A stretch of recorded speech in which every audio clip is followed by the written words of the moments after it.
Sua mãe falar, menino, cuidado, você tome cuidado, viu? Irmãos, boa noite a todos. A graça e a paz de Jesus seja sobre a sua vida. Eu quero agradecer aos irmãos as orações. Que ano de 2020, né? Para encerrar o ano, quinta-feira, pouco mais de uma semana, eu fiz uma cirurgia no joelho e eu tive que restaurar o ligamento cruzado anterior e eu tive uma lesão no menisco, que eu descobri um nome novo, lesão em alça de balde, nunca ouvi falar isso, meu menisco dobrou. E por isso a minha perna, o dia do culto Ação de Graças, eu estava já de muleta, mas Deus é bom, estou me recuperando bem. A minha esposa disse que os homens são moles, e ela tem toda a razão. Eu não gosto de sentir dor, irmãos, mas agora as coisas estão bem melhores, mas eu vou ficar um bom tempo ainda de muletas, mais umas 2 semanas, depois tira uma, fica só com uma. Então sejam pacientes com a gente. Quero agradecer o Fábio é meu vizinho. Fábio França é filho do pastor Joel, que foi pastor aqui da igreja, muitos anos atrás. O Fábio me trouxe hoje e veio cultuar com a gente. Obrigado, viu, Fábio, pela sua carona, a sua paciência até eu chegar no carro, sair do carro. Irmãos, vamos sem mais delongas, eu quero convidar você a abrir a sua Bíblia em Mateus 6. Na artezinha de divulgação eu havia colocado a leitura dos versículos 1 a 8, mas eu vou ler dos versículos 1 a 6, depois eu lerei 16 e 18. No outro domingo nós retornamos àqueles versículos que não serão hoje explanados. Mas abra sua Bíblia, Evangelho de Mateus, capítulo 6.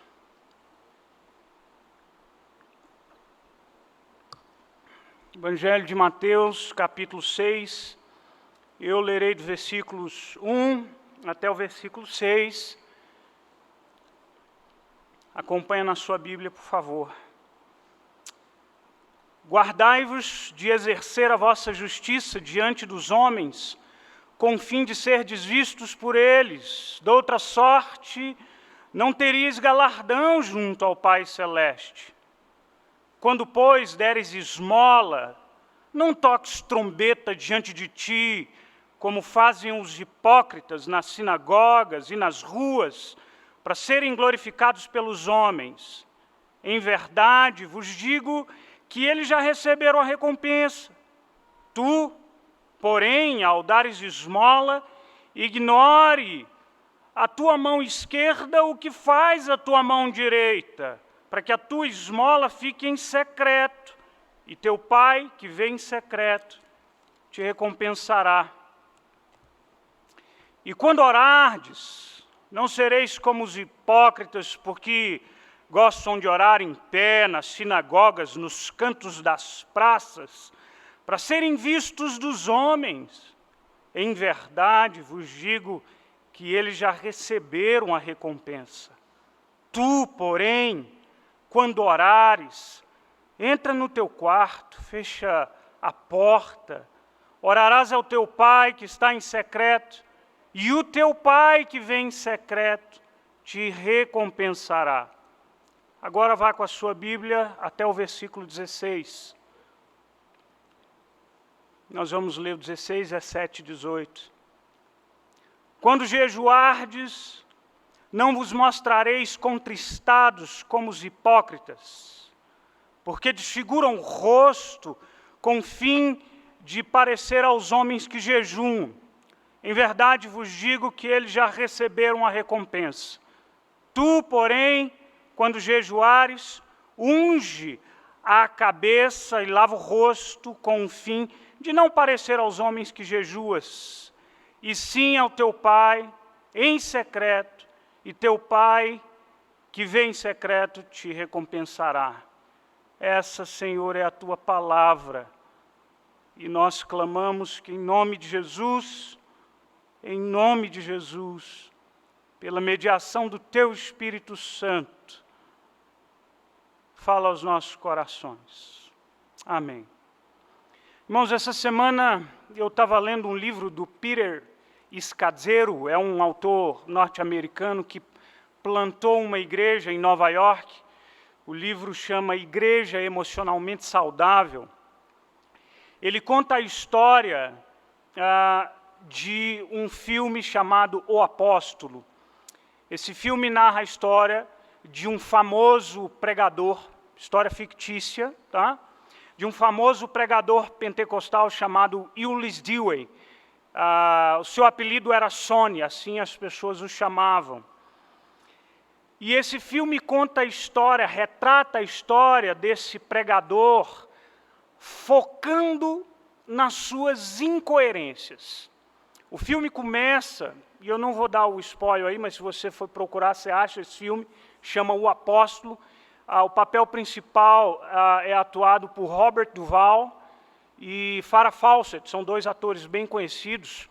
Mas bem no início do filme ele está dirigindo e na estrada há um cerco, uma barreira policial, e ele para o carro e ele percebe que havia acontecido um acidente. Alguns carros haviam se envolvido em um acidente de trânsito, e ele então sai do seu carro, estaciona e vai em direção a um dos carros onde tinha um jovem casal, uma moça aparentemente já morta, e um jovem rapaz agonizante, sofrendo ainda, dando seus últimos suspiros. E aquele pastor, então, com a Bíblia em mãos, prega o Evangelho para aquele rapaz, porque sabia que ali eram os seus últimos momentos de vida. A história daquele pastor se passa no Texas, da década de 80, e o Texas é um dos países com maior número de evangélicos ali nos Estados Unidos. E é muito curioso que, ao mesmo tempo que o filme retrata um homem que, ao mesmo tempo, parece ser muito sincero no seu desejo de anunciar o Evangelho, por outro lado, é um homem cuja vida é marcada de muitas incoerências. Ele é um traidor compulsivo da sua esposa, ele é um homem um tanto quanto violento, e a história se passa, ele comete um crime e tem que fugir, enfim, a narrativa continua. E muito embora seja uma história fictícia, os autores daquela história certamente tinham em sua memória história de muitos famosos pregadores evangélicos, cujas histórias foram maculadas com as mais vis podridões e sujeiras. E você não precisa ir muito longe da realidade brasileira para perceber o quanto nos choca vermos pessoas que, por um lado, confessam o nome de Cristo e se dizem cristãos, por outro lado, tomam atitudes que negam a sua fé. Ora, não foi em Brasília que, alguns anos atrás, nós assistimos assustados à oração da propina? Vocês se lembram disso? E é isso então que me leva a esse texto, capítulo 6 do Evangelho de Mateus, quando o evangelista nos mostra no Sermão do Monte, na sua primeira parte, no seu primeiro capítulo, John Stott diz que Jesus fala da justiça do cristão. Jesus fala das atitudes do cristão manifestadas na sua relação diária, cotidiana com outras pessoas. Você vira outra face, você caminha outra milha, você perdoa, você ama, você toma cuidado com a lascívia, a luxúria, a cobiça dos seus olhos. Todos os princípios cristãos que precisam ser aplicados nas nossas relações cotidianas. E agora o Senhor Jesus vai falar, e continua falando da justiça do cristão, mas o foco aqui é a sua relação com Deus. É a manifestação da retidão do coração na sua relação com Deus. E é interessante agora, Jesus enumera 3 aspectos que são muito comuns e característicos da piedade. Uma pessoa piedosa, normalmente para aquela cultura judaica, era uma pessoa que dava esmolas, orava a Deus e jejuava. Esses foram os 3 exemplos que Jesus ressaltou para nos trazer alguns alertas aqui.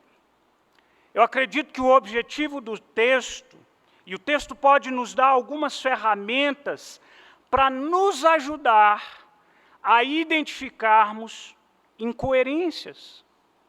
Irmãos, e prestem bem atenção.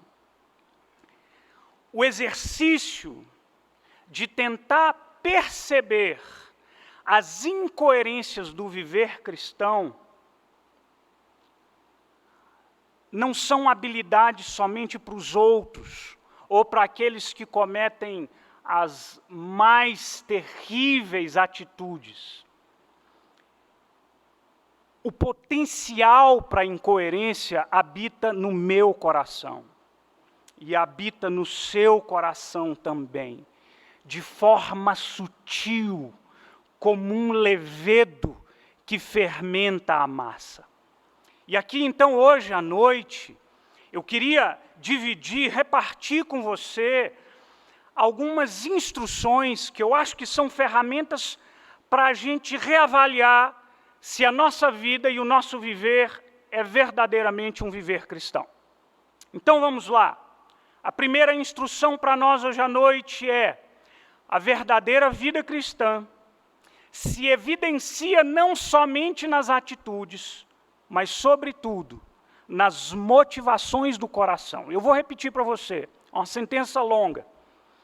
O verdadeiro viver cristão não se evidencia somente nas atitudes. É claro que o viver cristão precisa manifestar nas atitudes, precisa. Só o discurso pode tornar-se vazio.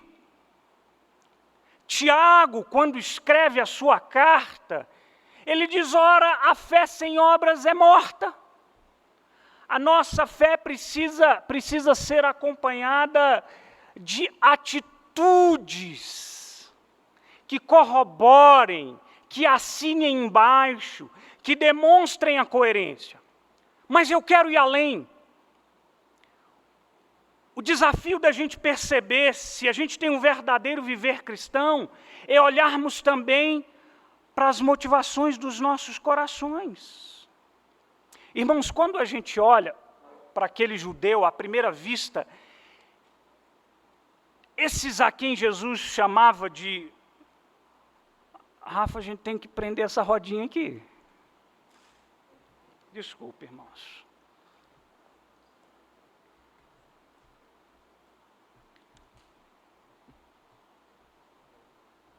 Ao vivo é assim, tá? Então vamos lá. Esses a quem Jesus chamava de fariseus e hipócritas, a uma primeira vista, gente, é a melhor classe de crente.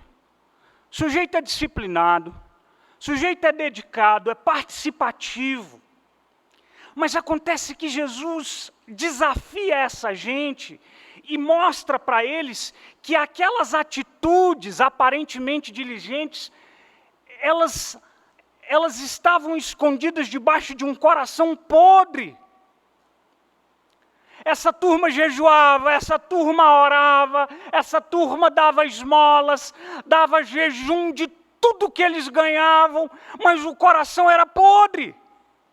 Quando Jesus, se você olhar o texto de Mateus no capítulo 15, Jesus é duro e ele diz assim: vocês são hipócritas.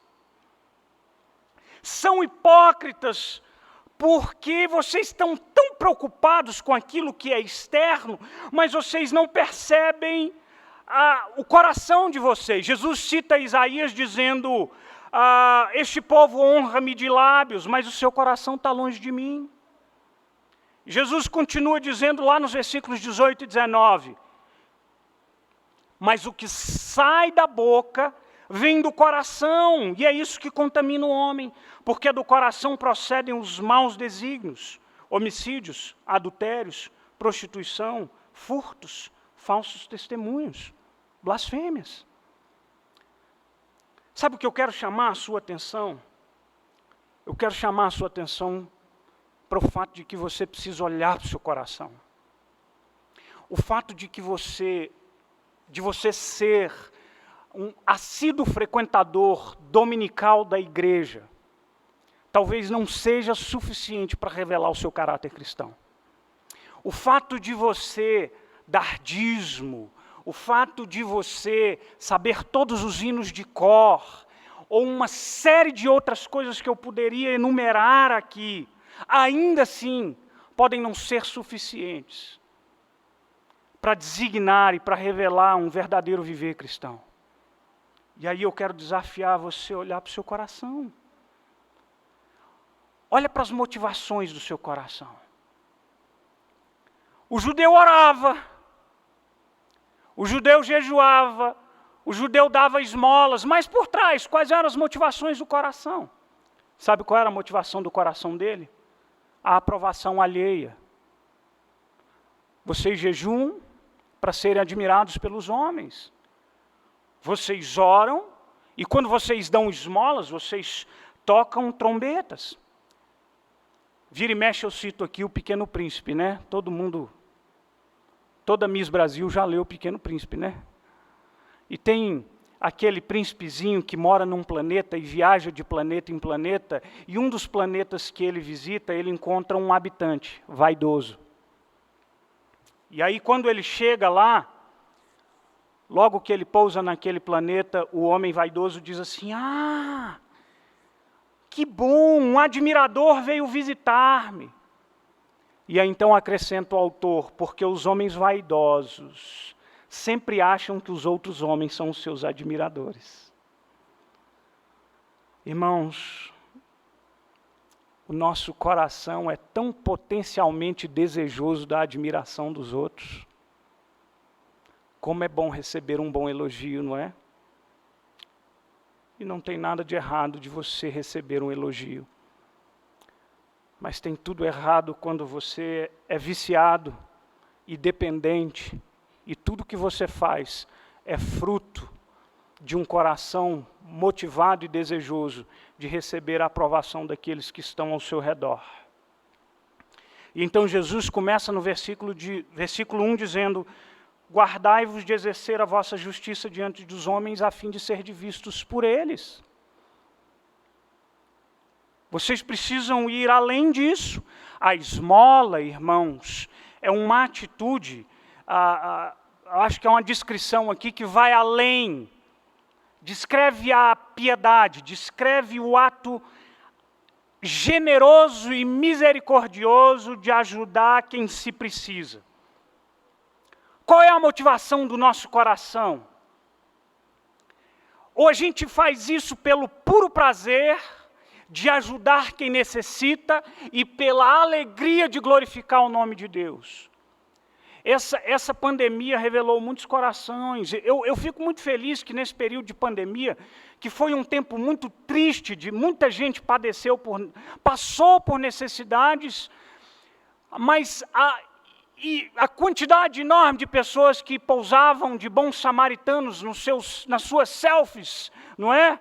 Entregando a cesta básica e batendo a foto. Eu tenho uma certa dificuldade com isso. Eu fico me dizendo, coração enganoso, qual é o seu desejo? Quantos likes você necessita? O Senhor Jesus cita a oração, lá no versículo 5, por exemplo, e quando vocês orarem, Não sejam hipócritas que oram e gostam de orar nas sinagogas ou nos cantos das praças para serem vistos. Eu acho que a gente tem muitos correlativos atuais nos nossos dias. As nossas orações pomposas e bonitas, e nada contra uma oração bonita, irmãos, não é isso que eu estou falando. O que eu estou dizendo é que a gente precisa tomar cuidado com a motivação do coração. Esse é o alerta. Irmãos, não foram poucas vezes que eu conversei com pessoas que eu respeito profundamente, são pessoas que eu acredito piamente na sua vida cristã autêntica, mas que vira e mexe, eu converso com senhorinhas que propagandeiam as suas noites em claros de joelhos. E eu fico pensando,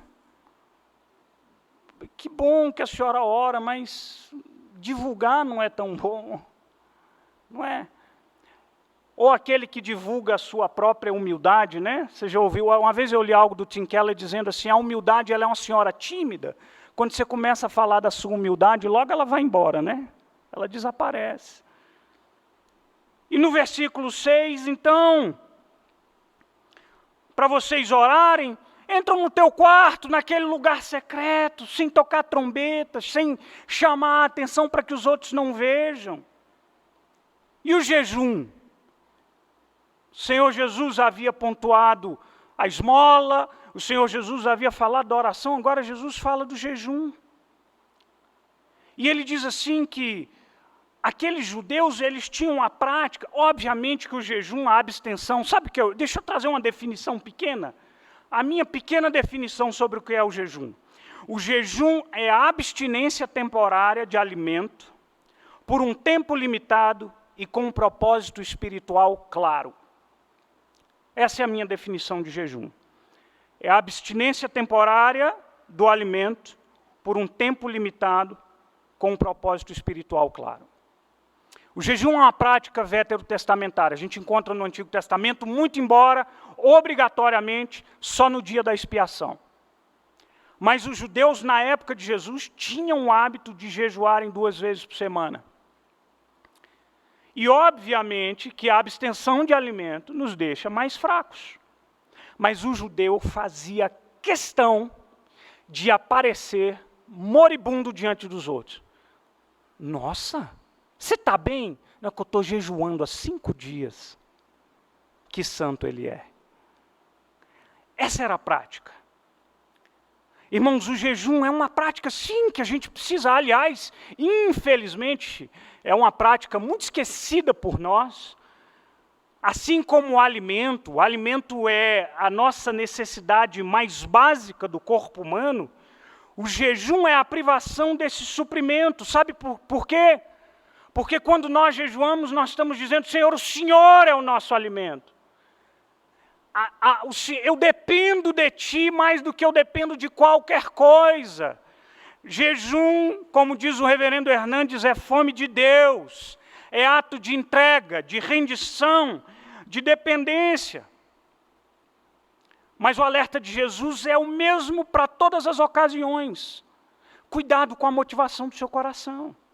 Porque essa motivação pode ser perigosa. O John Stott chama a nossa atenção no seu comentário sobre o Sermão do Monte para uma coisa muito curiosa. Você lembra que Jesus mandou a gente ser sal e luz, para a gente brilhar para o mundo, a fim de que o nome de Deus seja glorificado? O John Stott diz o seguinte, que pode parecer contraditório o fato de nós escondermos a nossa piedade, porque é o mesmo Cristo que diz assim, assim brilhe também a vossa luz. Mas ele diz que as obras devem ser vistas para que Deus seja glorificado, enquanto que a nossa piedade deve ser secreta para que Deus também seja glorificado. O foco sempre será glorificar o nome do Senhor. Portanto, o meu primeiro desafio para você checar o seu coração quanto à legitimidade da sua vida cristã é, comece a questionar as motivações do seu coração. Começa a repensar e perguntar para você mesmo, por que é que você vem para a igreja domingo? Por que é que você participa em algum ministério da igreja? Por que é que você abre a sua Bíblia vez por outra? Olha para a motivação do seu coração. Segunda dica para nós, segunda ferramenta importante. A verdadeira vida cristã não opera movida pela autojustiça, mas tão somente pela graça de Deus. Vou repetir. A verdadeira vida cristã não opera movida pela autojustiça, mas tão somente pela graça de Deus. Irmãos, o Sermão do Monte é tremendamente desafiador. Ouse amar o seu inimigo. Imagine virar a outra face. Ser fiel ao seu cônjuge, a fim de não pecar com os próprios olhos. Caminhe a segunda milha. O Sermão do Monte é extremamente desafiador. Há uma grande discussão entre os teólogos acerca do Sermão do Monte. Alguns dizem, gente, isso aqui, esse padrão não dá para nós. Outros dizem, esse padrão é o padrão estabelecido por Jesus. Olha 2 versículos que são extremamente desafiadores no capítulo. Pastor Rafael pregou sobre um deles domingo passado.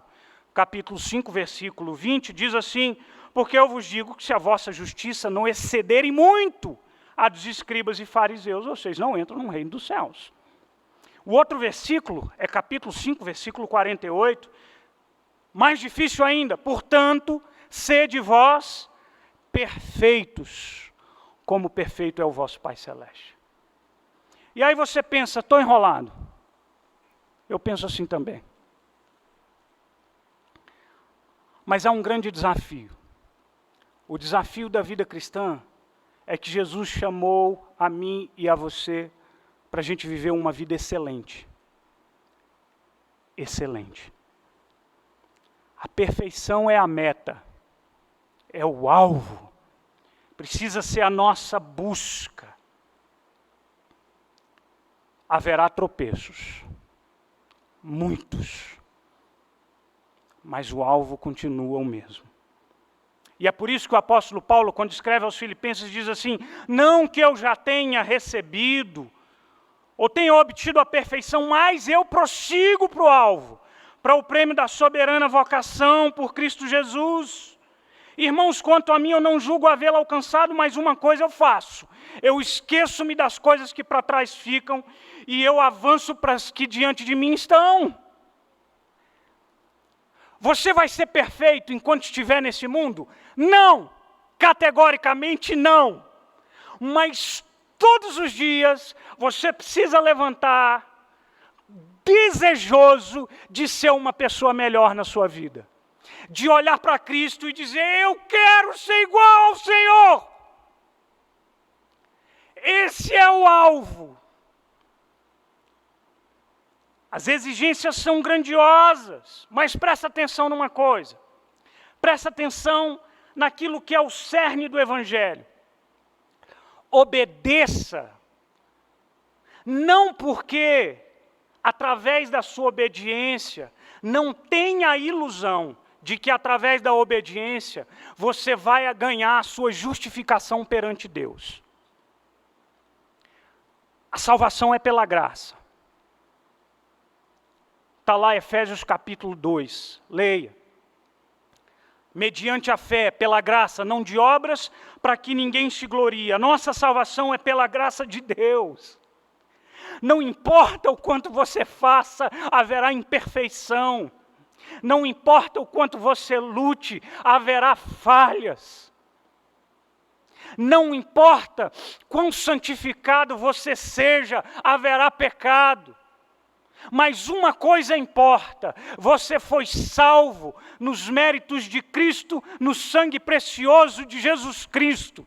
E hoje a gente obedece não para ser justificado, mas a gente obedece, a gente não obedece para ser amado, a gente obedece porque Ele já nos amou. Ele já me justificou. E eu preciso corar de vergonha diante de tão grande amor, e o meu coração impulsionado seja para o desejo de obedecer, não como fardo. Porque se eu obedecer, ou se eu desejar obedecer, por causa das possíveis, ou da minha autojustificação, eu vou obedecer e Deus vai me amar muito. Deus já te amou. E Ele te amou de um jeito tão grandioso, que você não é capaz, nem com seus piores pecados, de arrancar de si a salvação que foi conquistada nos méritos de Cristo. Porque nem morte, nem vida, nem principado, nem potestade, nem anjo, nem demônio, nem coisa alguma poderá nos separar do amor de Deus que está em Cristo Jesus, que é o nosso Senhor. Nada, nada, nada, absolutamente nada. Então presta atenção.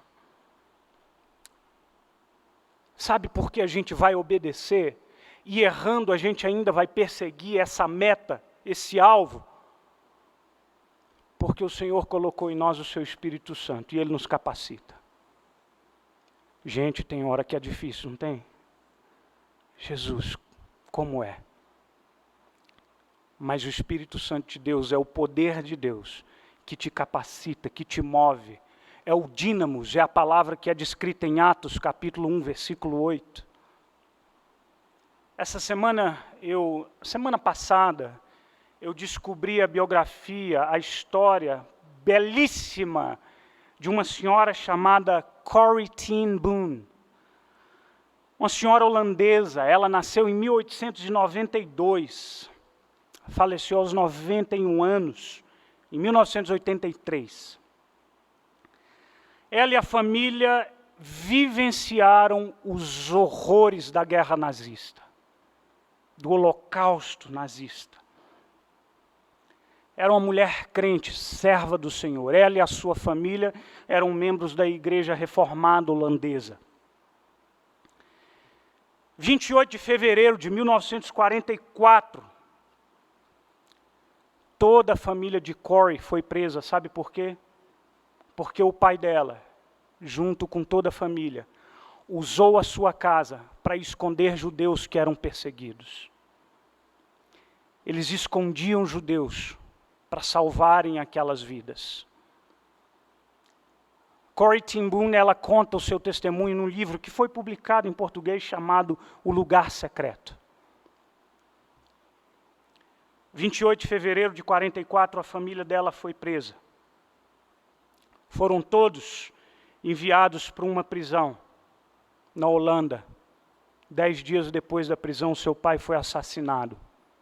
Ela viu. Em seguida, eles foram transferidos para um campo de concentração. E, finalmente, para um outro campo de concentração. Em setembro de 44, a irmã dela, Betsy, foi assassinada também, diante dos seus olhos. Antes de morrer, Betsy, a irmã de Corrie, disse para ela: não há abismo tão profundo que o amor de Deus não seja ainda mais profundo. Corrie foi solta. Pouco tempo depois, no Natal daquele mesmo ano, 1944. Corrie conta a história, já passada a guerra, muitos anos depois, numa ocasião que ela estava em Berlim, dando o seu testemunho numa igreja. Irmãos, terminado o culto, um homem se aproxima dela. E esse homem diz assim para ela: Senhora Boom, eu estou muito feliz em vê-la. A senhora lembra de mim? Corrie então disse que naquele momento ela começou a olhar para a fisionomia daquele homem, ela se lembrou. O algoz, o oficial alemão que havia assassinado o seu querido pai e a sua querida irmã. Imediatamente aquele homem disse para ela: Corrie, Hoje eu sou um cristão e eu encontrei a Jesus. E eu leio a Bíblia todos os dias. E eu sei que há perdão em Jesus para todos os pecados do mundo. E eu sei também que há perdão para os meus pecados. Eu recebi o perdão de todas as crueldades que eu cometi. Mas eu sempre pedi ao Senhor que me desse a graça de pedir perdão diretamente para uma das vítimas daquelas pessoas que eu fiz sofrer. Corrie ten Boom, você me perdoa? E a Corrie disse que naquele exato momento ela pensou, eu não posso, eu não consigo. Ela disse que naquela fração de segundos, ela fechava os olhos e ela via a imagem da sua irmã sendo morta diante dos seus olhos. Mas na fração de segundo seguinte, ela disse, eu também um dia precisei do perdão de Jesus Cristo. E ela então pensou em Romanos 5, versículos 5 e 6, que diz, porque o amor de Deus é derramado em nosso coração pelo Espírito que nos foi outorgado, porque Cristo, quando nós ainda éramos fracos, morreu ao seu tempo pelos ímpios. Corrie então pensou, eu não consigo perdoá-lo, mas o Senhor consegue. Então ela imediatamente disse àquele homem, irmão, me dá aqui a sua mão. E ela segurou a mão daquele soldado. E ela disse que naquele exato momento, ela sentia todo esse amor de Deus derramado por ela, sendo derramado na vida daquele homem. E ela disse, agora eu estou livre. É difícil? É. É impossível? Não, não é. Pela graça que nos capacita. Terceiro, a verdadeira vida cristã se revela quando não há mais distinção entre o que eu devo fazer e o que eu quero fazer. O que eu quero dizer com isso? Irmãos, eu já disse que eu não obedeço para ser salvo, mas eu obedeço porque eu sou salvo. Essa é a tônica do Evangelho, da salvação pela graça. Acontece que, qual é a implicação dessa verdade? A implicação dessa verdade é que se você é salvo por essa graça, você tem um novo coração. E esse coração pulsa na sintonia do coração de Deus. Essas são as palavras do profeta Ezequiel. Dar-vos-ei um novo coração. Eu vou arrancar de vocês o coração de pedra e eu vou colocar vocês um coração de carne, um novo espírito, para que vocês obedeçam. Haverá sintonia entre o nosso coração e o coração de Deus. E à medida que a maturidade cristã chega aos nossos corações, a gente deseja mais fazer a vontade de Deus. A gente diminui a distância entre aquilo que é obrigação e aquilo que é o meu desejo. Ou seja, a obediência a Deus, ainda que há momentos que ela é sim difícil, ela precisa deixar de ser um fardo. Ela precisa virar o nosso prazer, a alegria. Quanto menos houver distinção entre o que eu devo fazer e o que eu desejo fazer, quanto mais próximos e mais harmônicos forem o meu coração e as minhas ações. Quando a oração deixar de ser uma obrigação e passar a ser o prazer de estar na presença de Deus. Quando der esmolas e ajudar os desassistidos, for tão somente fruto da generosidade do meu coração e da minha gratidão a Deus. quando o meu jejum refletir tão somente a fome da minha alma e o meu desejo de estar mais próximo do Senhor, eu estarei no caminho da maturidade cristã. É por isso que o Salmo 19:7 diz: a lei do Senhor é perfeita e restaura a alma. Salmo 119:72 diz: para mim vale mais a lei que procede da tua boca do que milhares do que ouro e prata. Ou o Salmo 119:77 diz: baixem sobre mim as tuas misericórdias para que eu viva, pois na tua lei está o meu prazer. É disso que a gente está falando. Quanto mais próximo forem as intenções do seu coração, ou as suas obrigações se tornarem o seu prazer, você revelará um coração maduro. E para a gente encerrar, a verdadeira vida cristã é reconhecida e galardoada por Deus. Eu quero encerrar aqui. O Senhor Jesus cita a palavra galardão 4 vezes, muito embora, na sua versão em português, ela seja traduzida como galardão apenas no versículo 1. É a mesmíssima palavra, no grego, miston, galardão. O que quer dizer galardão? É prêmio, é recompensa. Existe uma grande diferença entre salvação e galardão. A gente está chegando, a gente está no período natalino, e a gente ouviu belíssimas canções sobre a vinda do nosso Senhor Jesus.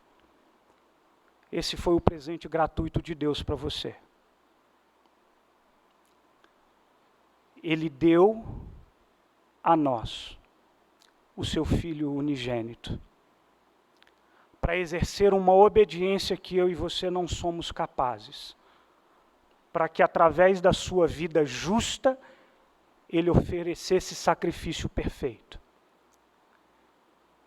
Então, na sua morte de cruz, Deus imputa a justiça de Cristo sobre nós. Justificado, justificado, justificado, justificado. Não há mais o que pagar. Justificado, mas Deus coloca todo o peso do nosso pecado sobre os ombros de Jesus Cristo. E esse presente foi gratuito. Você não pagou, você não mereceu. Salvação é gratuita, mas galardão, conforme as palavras de Martin Lloyd Jones, galardão é o prêmio da santidade. Segundo aos Coríntios 5:10, porque importa que todos nós compareçamos perante o tribunal de Deus, para que cada um receba segundo o bem ou o mal tiver feito por meio do corpo. E eu não estou falando de salvação. Eu estou falando daquela recompensa que Deus dará aos seus santos. Os escribas e fariseus falsificavam a piedade, e Jesus disse: vocês já receberam a recompensa de vocês. Vocês não queriam aplausos? Já aplaudiram vocês. Mas existe uma recompensa para aquela fidelidade que nem sempre é reconhecida pelos seus. Jesus nos chama a servi-lo dessa forma, com alegria e júbilo. E Ele nos vê em secreto. Assim são as palavras de Jesus. Irmãos, não são tantos os momentos da nossa vida cristã que a gente se sente um tanto quanto injustiçado, que você pensa assim, bem no fundinho do seu coração: olha, se você não pensa, eu confesso que já pensei algumas vezes, Senhor, mas dediquei a minha vida ao Senhor, minha juventude. O senhor não ouviu as minhas orações? Sabe aquela oração escondida na solidão do seu quarto? Sabe aquele choro nos momentos mais difíceis da sua vida? Sabe aquele gemido profundo, engasgado, que ninguém nunca ouviu e talvez ninguém nem saiba. Sabe aquela atitude resignada, aquele ato de justiça que preferiu o prejuízo pessoal do que a vitória injusta e enganosa? Sabe aquela abnegação movida pela força de uma consciência regenerada? Sabe você, jovem, adolescente, quando você diz assim, não faço isso, porque eu temo ao Senhor? Todas essas ações, essas atitudes, esses gestos, chegaram aos céus e subiram à presença do Senhor. E são por Ele vistas. E sabe o que você ouvirá naquele dia? Sabe o que você ouvirá naquele dia? Você ouvirá, muito bom, servo bom e fiel. Muito bom, minha filha, muito bom, meu filho. Entra no gozo do teu Pai. Recebe a coroa da vida. Ele vê. Ele vê. Ele não se esquece. A minha oração por você, então, é: persista, por favor. Insista em nome do Senhor Jesus. Não abra mão daquilo que é mais caro e mais precioso, por mais difícil que seja para mim e para você.